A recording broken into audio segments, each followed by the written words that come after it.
noite, pessoal! Boa noite! Tudo bem com vocês? Sim! Estou bem também. Cadê a Mayara? Estou bem também, Mayara. Bom, gente, está me apresentando. Eu sou a Bianca. Oi, Bianca! Eu tenho 22 anos. Só isso! Eu estou no último ano, há poucos meses, de me formar em engenharia civil. E eu também sou noiva. Muito bem, de mim é só isso mesmo. Bom, eu queria começar perguntando aqui se alguém sabe que dia que foi sexta-feira. Porque sexta-feira foi um dia muito importante. Mas assim, muito importante. E eu quero que vocês pensem aí. Alguém sabe o que pode ter sido, o que aconteceu sexta-feira? Não? Nenhum palpite? Vou contar pra vocês então. Sexta-feira agora, foi o dia do engenheiro civil. Olha! Bom, tem um engenheiro civil, futuros engenheiros, tá cheio, lotado de engenheiros. Muito bem, que maravilha.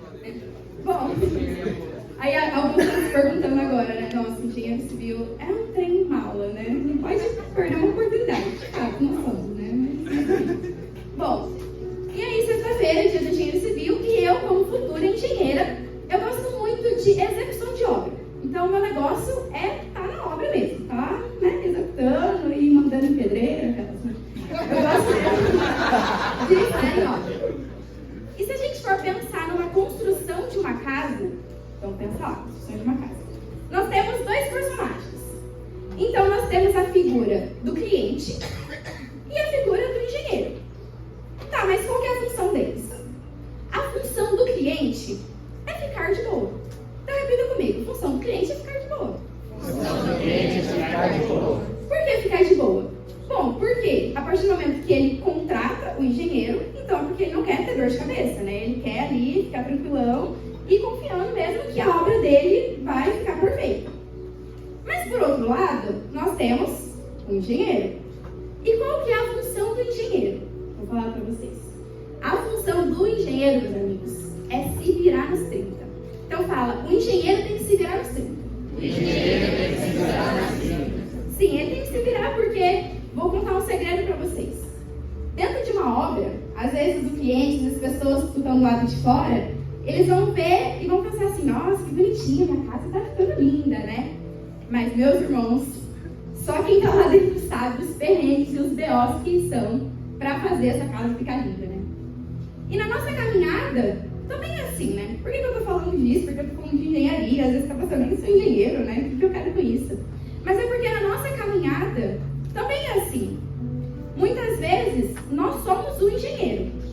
Nós somos o engenheiro responsável pela execução da nossa vida, pela execução da nossa casa. Só que para a gente conseguir construir, fazer com que essa casa seja entregue no prazo, seja feito ali todos os processos, nós temos um cronograma.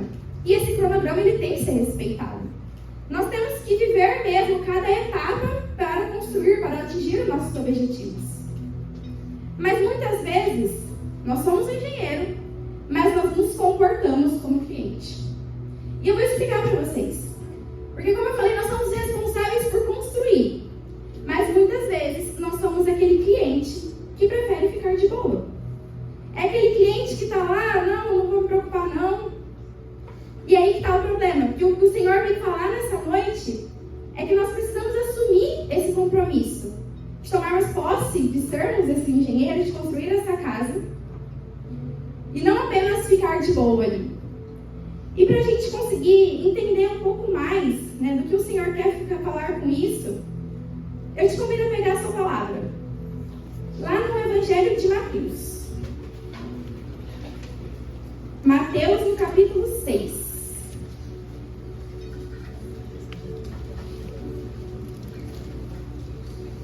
Mateus 6, nós vamos começar a ler a partir do versículo 25.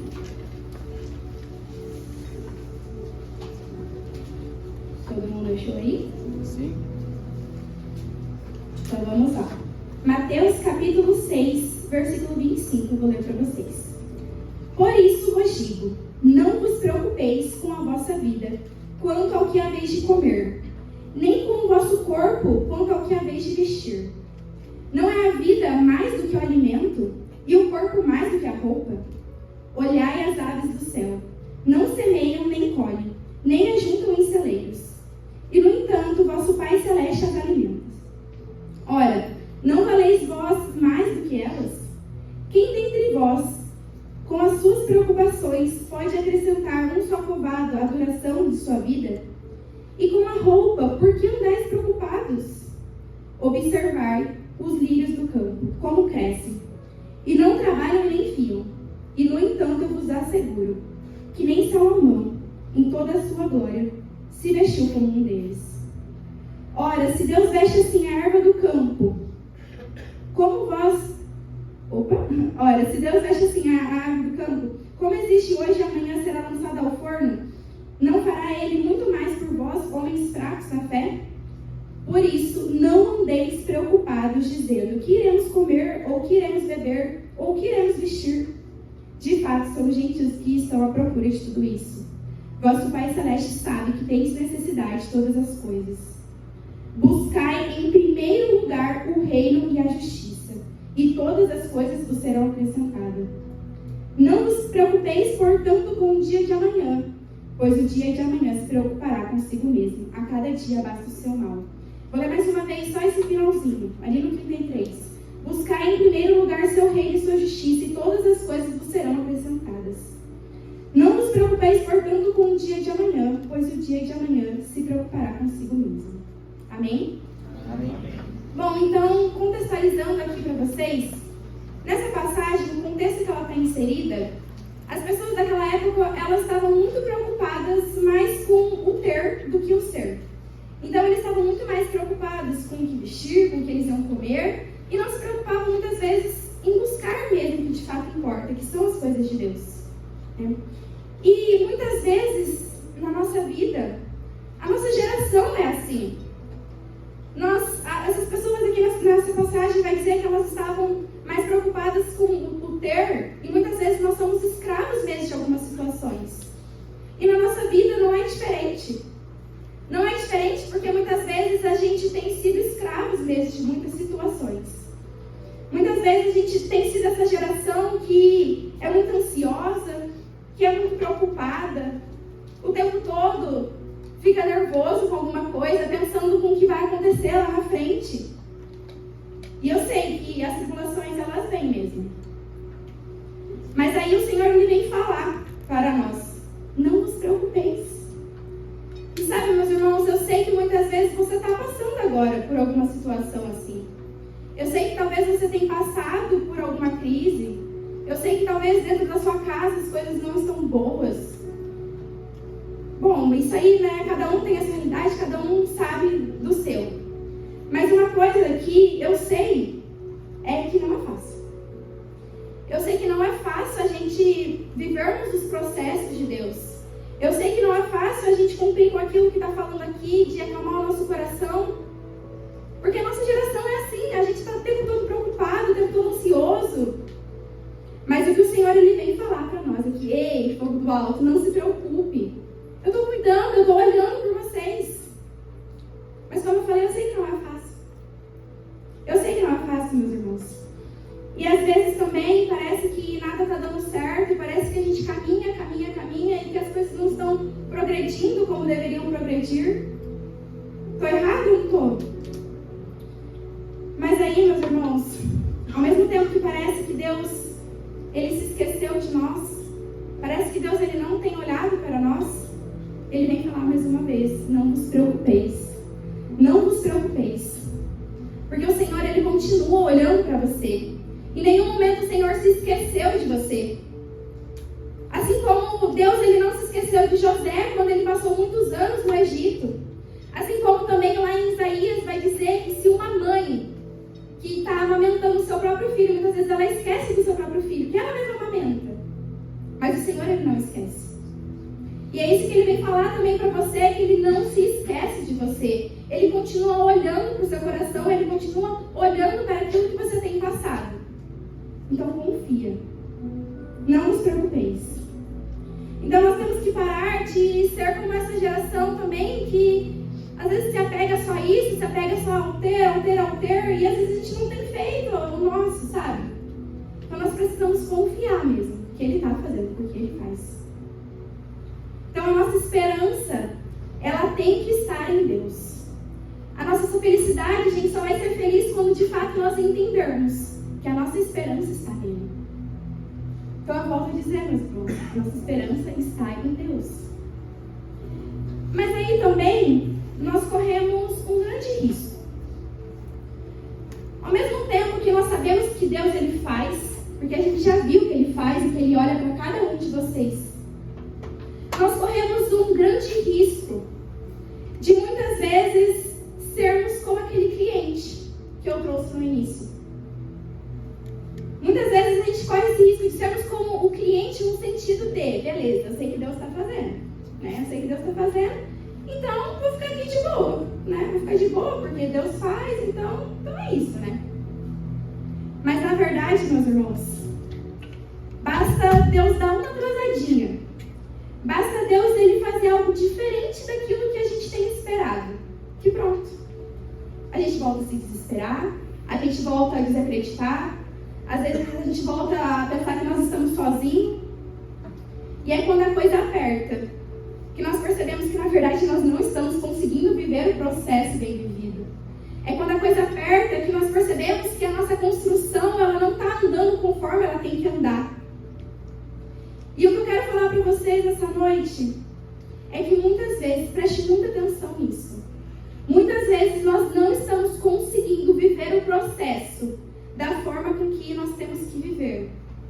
Porque muitas vezes a gente para só no versículo 34, que vai falar, não vos preocupeis com coisa alguma.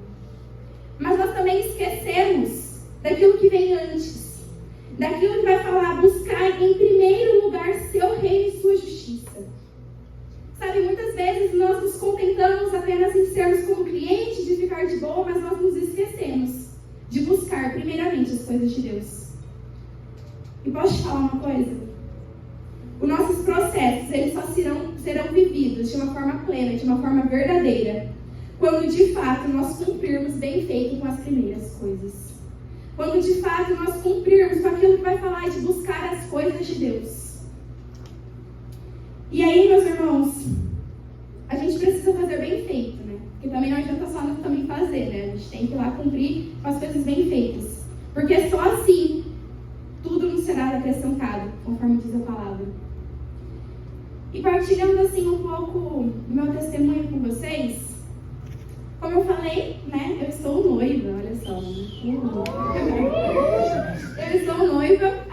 E no processo do noivado é muito bom, né? Estou muito feliz com tudo isso. Mas, às vezes, eu me vi, né? Me preocupada mais com fazer com que o casamento em si dê certo.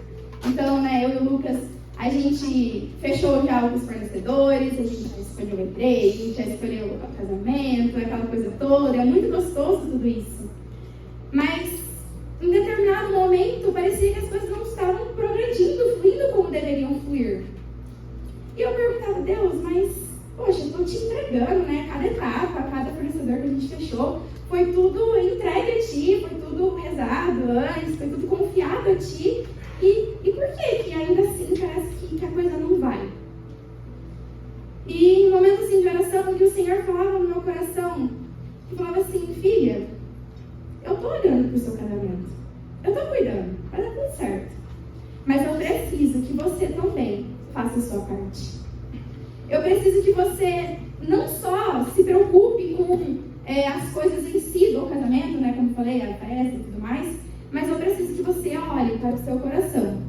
Eu preciso que você olhe para a sua caminhada e veja o que está faltando. Sabe, às vezes, quando o Senhor me colocava isso, e eu ficava, faz sentido, é verdade, olha só. Porque às vezes eu estava mais preocupada no ter ali, no fazer, e eu não estava olhando para o meu coração. E o Senhor falava, filha, olha tantas coisas que você tem ainda para trabalhar dentro de você. Sabe, tantas coisas, às vezes, se preocupar em ser uma mulher mais virtuosa, uma mulher melhor para seu futuro esposo, uma melhor dona de casa, talvez, né? Mas não, às vezes a gente fica cego. E a gente não percebe. E falar que entender tudo isso não foi fácil também. Porque é difícil a gente, Deus chegar e falar isso para você e você falar, nossa, é verdade, eu preciso dar alguns passos para trás. Não é fácil. Mas aí também, trazendo para confirmar tudo isso, também outra passagem que vai estar lá em Lucas, mas não precisa pegar agora, lá vai falar que assim como no meu processo eu também precisei dar esses passos para trás, em Lucas vai trazer a passagem dos 10 leprosos. Os 10 leprosos, 10 pessoas com lepra. E eles estavam lá e eles falavam, Jesus, nos cura. Jesus, ei, estamos aqui, sabe? Faz, a gente está precisando de uma cura. Tenha misericórdia de nós. E o Senhor, Ele olha para aqueles leprosos e Ele vai falar assim, vá até os sacerdotes. E a passagem vai dizer que enquanto os leprosos iam até o sacerdote, que durante o caminho eles eram curados. Vocês estão entendendo isso? Jesus ele não fez a cura ali como ele já fez em outras passagens que a gente conhece. E ele podia ter feito. Ele podia ter falado, não, estão curados, pronto. Mas não. O Senhor falou para aqueles 10 leprosos, vão até o sacerdote. E foi durante o processo, durante o caminho, que eles foram curados. E é isso também para a nossa vida. Nós precisamos, muitas vezes, tomar essa atitude de ir. Porque não basta só também Jesus falar, vá, que durante o caminho vai dar tudo certo, e a gente ficar parado. Nós precisamos, assim como aqueles leprosos, também ir. Sabe, muitas vezes nós pedimos, nós queremos os milagres de Deus, mas nós não buscamos verdadeiramente o Deus de milagres. Eu vou repetir isso. Nós queremos apenas os milagres que vêm de Deus, mas muitas vezes nós não buscamos verdadeiramente o Deus que faz milagres. E aí, presta atenção nisso, porque é isso que o Senhor vem falar nessa noite. O Senhor vem falar que Ele precisa que nós demos os nossos passos também, que nós possamos entender aquilo, olhar para trás da nossa vida, entender o que precisa ser corrigido, para que assim nós possamos caminhar, para que assim Ele possa também fazer a parte dele. E sabe, eu sei, meus irmãos, que muita gente aqui tem esperado uma promessa de Deus. Tem esperado há muito tempo o cumprimento de uma promessa. Eu sei que muitas vezes você tem chorado no seu quarto sem ninguém saber. Eu sei que você tem passado por crises. Eu sei que você tem vivido dificuldades que só você sabe. E eu sei que às vezes a gente só olha para o Senhor e fala, Senhor, eu não aguento mais, Senhor. Eu não aguento mais, faz alguma coisa. Eu preciso de você, faz alguma coisa. Mas ei, Ele vai fazer. Fogo do alto, Ele vai fazer na sua vida. Assim como Ele já fez muito, Ele vai continuar fazendo. Mas o que Ele nos pede nessa noite é que nós também possamos fazer a nossa parte. Nós precisamos também fazer a nossa parte. E para a gente também fazer a nossa parte, é justamente buscar mais Ele. É buscar mais e mais. É ver o nosso pequeno. E talvez você esteja ouvindo isso agora e esteja pensando, mas eu já faço muito para Deus, né? Então acho que essa pregação não é para mim. Mas, meus irmãos, se essa mensagem não é para você, então de duas uma. Ou você já é Padre Pio, ou você já é santo, ou você ainda não tem entendido aquilo que o Senhor deseja para você. Às vezes nós realmente não temos entendido o que o Senhor quer. E o que o Senhor ele vem queimar assim ao meu coração é que a santidade, que esse fazer mais para Deus, é muitas vezes olhar para a nossa vida, olhar para o nosso cotidiano. São José Maria Escrivá vai dizer que a nossa santidade ela é alcançada no cotidiano. São nas pequenas coisas sendo feitas de forma bem feita. Sabe, às vezes nós não fazemos nem o básico. Às vezes a gente acha que só vir no fogo do alto, só vir no grupo de oração, isso é o suficiente. Mas não, o convite do Senhor essa noite para nós é que nós possamos cumprir primeiro as primeiras etapas. Como eu falei, se José Maria Escrivá, ele também vai falar que antes apenas descascava batatas, mas que hoje ele se santifica através desse serviço. E é isso que o Senhor espera de nós também. Que no nosso cotidiano nós possamos fazer as coisas bem feitas e nos santificar através delas. Você quer ser santo, povo alto? Vocês querem ser santos? Sim. Eu também quero. Mas para isso a gente tem que começar dentro da nossa casa. Nós precisamos começar dentro da nossa casa, talvez com uma cama que a gente não arruma de manhã. Eu falo por mim também, mas faz uma aqui de prova. Sabe, se a gente quer ser santo mesmo, nós temos que começar no pequeno. É na nossa cama, é na lavar uma louça, às vezes sem reclamar. Porque é nas coisas pequenas, nos processos, que o Senhor, Ele fala conosco. E só assim, quando nós também fizermos a nossa parte, nós poderemos contemplar todas as graças que o Senhor ainda tem para derramar. Porque às vezes Ele só está esperando da gente. Às vezes Ele está só esperando o nosso passo, para que Ele possa continuar agindo.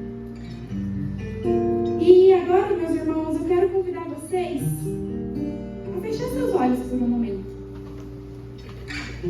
Feche seus olhos e que você possa mesmo pensar na sua caminhada, na sua vida.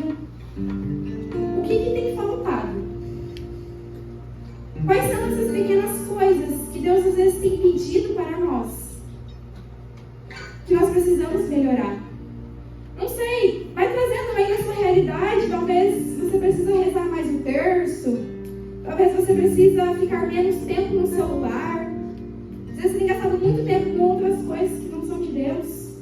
Não sei, reclamar menos, como eu falei, lavar uma louça sem reclamar. Vai trazendo aí mesmo no seu coração, não perca esse momento, sabe? Não se distraia, mas se concentre mesmo em entender aquilo que o Senhor, Ele quer trabalhar na sua vida. Vai pensando, porque nessa noite, às vezes enquanto eu falava toda essa pregação, talvez você tenha vindo com um sentimento de: nossa, realmente eu tenho mais pedido do que feito. Mas o Senhor, nessa noite, Ele deseja mesmo reconstruir uma história conosco. Ele deseja mesmo recomeçar mais uma vez. Sabe, eu não sei se você veio pela primeira vez hoje, mas se você veio pela primeira vez, o Senhor quer falar: ei, então vamos começar do jeito certo. Vamos começar fazendo bem feito as primeiras coisas.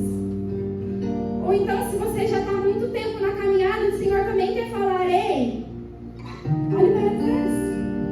Olhe para o pequeno, que ainda tem